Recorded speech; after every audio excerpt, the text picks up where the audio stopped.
stop. Before you touch that phone, before the notifications hijack your brain, before the world gets its claws into your peace, there's a window, a crack of silence between you and the chaos. And what you do in these next 60 seconds determines whether you survive the day or thrive through it.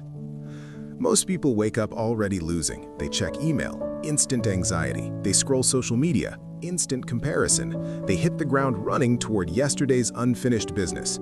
And by 9 a.m., they're spiritually winded.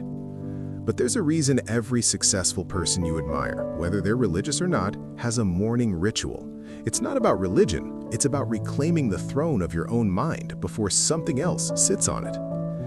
Ancient generals had a saying, "The battle is won before sunrise," because whoever controls the first hour controls the day. And here's what the original creator of this concept understood, the one they called the Prince of Peace. Mark chapter 1, verse 35. Let me paraphrase. While it was still dark, Jesus slipped away to a quiet place to pray. Now think about that.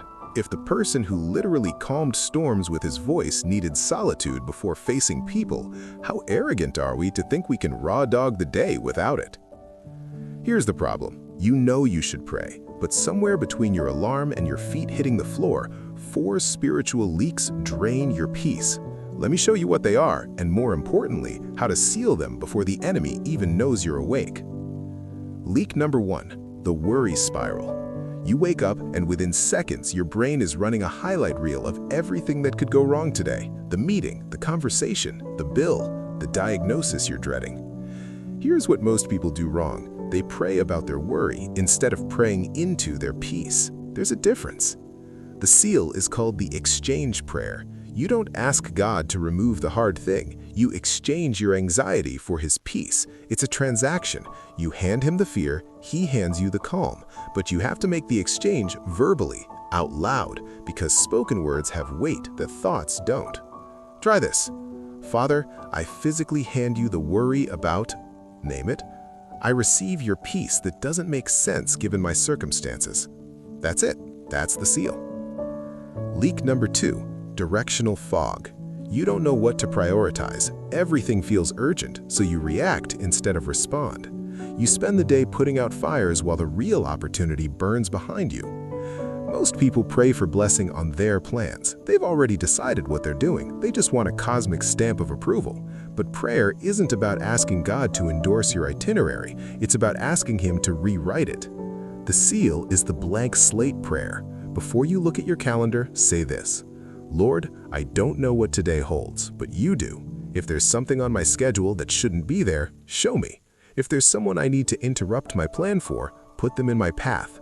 I release my agenda to receive yours.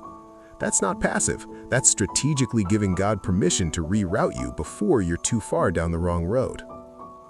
Leak number 3, the protection blind spot. You pray for safety when you get in the car, but what about the spiritual ambushes? The conversations designed to trap you, the temptation that looks like opportunity, the person whose words will steal your joy before lunch. Physical protection is easy to pray for. Spiritual protection feels abstract, so we ignore it. But the original text gives us a powerful visual. In the wilderness, God's presence appeared as a pillar of fire. By night, it was light. By day, it was a cloud. But here's what most people miss. That pillar didn't just guide them, it shielded them. It positioned itself between the Israelites and their enemies. So here's the seal, the pillar prayer. Visualize it. See a wall of fire between you and every attack the enemy tries to launch today. Not fire that burns you, fire that burns through the lies, the traps, the assignments sent to distract you.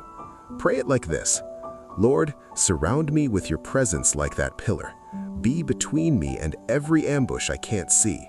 If something is coming at me today, redirect it. If someone is coming for me, either change their heart or change my path. I claim the protection of the one who fights for me while I rest. Leak number 4, identity amnesia. You forget who you are. You walk into rooms carrying yesterday's failures. You let other people's opinions define your worth. You shrink. The enemy's oldest trick is making you forget whose you are. Because if you forget your identity, you'll act like an orphan instead of an heir. You'll beg for scraps when you're seated at a feast.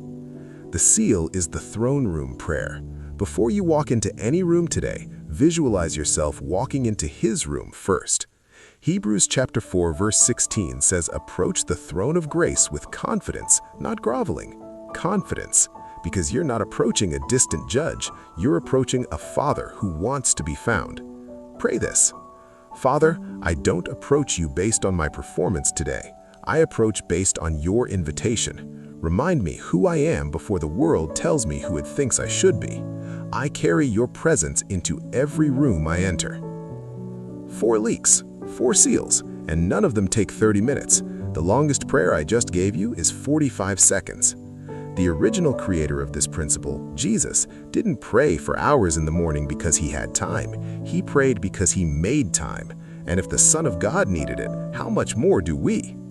So here's what I want you to do. Right now, before you click away to the next video, don't just watch this, do this.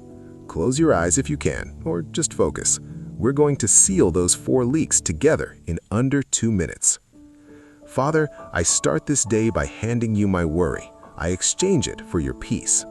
I release my agenda. If my plans don't match yours, redirect me.